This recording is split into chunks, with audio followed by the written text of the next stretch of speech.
Welcome to YoYo TV. ఆంధ్రప్రదేశ్లో assembly Lok Sabha ఎన్నికలు ముగిశాయి. దీంతో అక్కడ ఫలితాలపై ఎన్నికల తీరుపై తెలంగాణ నేతలు తమ గలం విప్పుతున్నారు. ఇప్పటికే తెరాస ముఖ్య నేతలు వైసీపీదే విజయమని పేర్కొనగా తాజాగా తలసాని కూడా దీనిపై స్పందించారు. ఎన్నికల్లో లబ్ధి కోసమే చంద్రబాబు తమపై బురద జల్లే ప్రయత్నం చేశాడని తెలంగాణ మంత్రి తలసాని శ్రీనివాస్ యాదవ్ అన్నారు. కేవలం తనకు మాత్రమే ఏపీ ప్రజలపై ప్రేమున్నట్లు మాట్లాడాడని, ఇక్కడ తెలంగాణలో ఏపీ ప్రజలు నాయకులపై టీఆర్ఎస్ ప్రభుత్వం దాడులు చేస్తోందంటూ తప్పుడు ప్రచారం చేశారన్నారు. ముఖ్యంగా హైదరాబాద్ లో ఆస్తులున్న వారిని బెదిరించామని, కొట్టామని ఆయన ఆరోపించడాన్ని తప్పుపట్టారు. చంద్రబాబు నిజాయితీ గల నాయకుడైతే ముందు హైదరాబాద్ లోని తన ఆస్తులను అమ్ముకోవాలని తలసాని సూచించారు. ఏపీపై చంద్రబాబుకు ప్రేమ ఉంటే తెలంగాణలో ఆస్తులన్నీ అమ్ముకొని శాశ్వతంగా ఆంధ్రాకు వెళ్లిపోవాలని సూచించారు.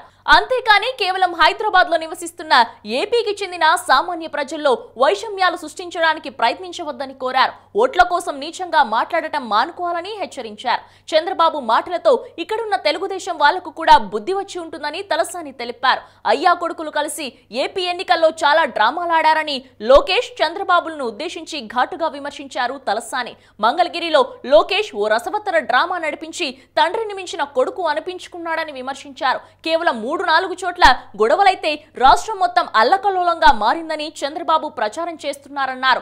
బాధ్యతాయుతమైన పదవిలో ఉన్న స్పీకర్ కోడెల కూడా నాటకాలాడటం ఆశ్చర్యంగా అనిపించిందని పేర్కొన్నారు. కేంద్ర ప్రభుత్వం ఈసీపై ఒత్తిడి తెచ్చి అధికారులను మార్చాలని ఆరోపించడాన్ని కూడా తలసాని తప్పుపట్టారు. కొంతమంది ఉద్యోగులను మాత్రమే ఈసీ మార్చిందని అన్నారు. అలాగే ఈసీ నియమించిన చీఫ్ సెక్రటరీ ఓ ఏజెంట్ అని, ఆయనపై కేసులున్నాయని అనడం దారుణమన్నారు.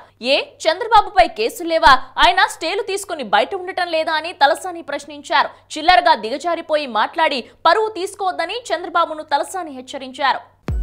హలో, మిమ్మల్నే ఫిలిం సెలబ్రిటీస్ రియల్ స్టోరీస్ ఏంటో తెలుసుకోవాలనుందా? లేటెస్ట్ గా రిలీజ్ అయ్యే మూవీ రివ్యూస్ నేను చెప్తే వినాలనుందా? ఇంకెందుకు ఆలస్యం, యోయో టీవీని సబ్స్క్రైబ్ చేసుకోండి. అలాగే మర్చిపోకుండా యోయో టీవీ యాప్ ని కూడా డౌన్లోడ్ చేసుకోండి.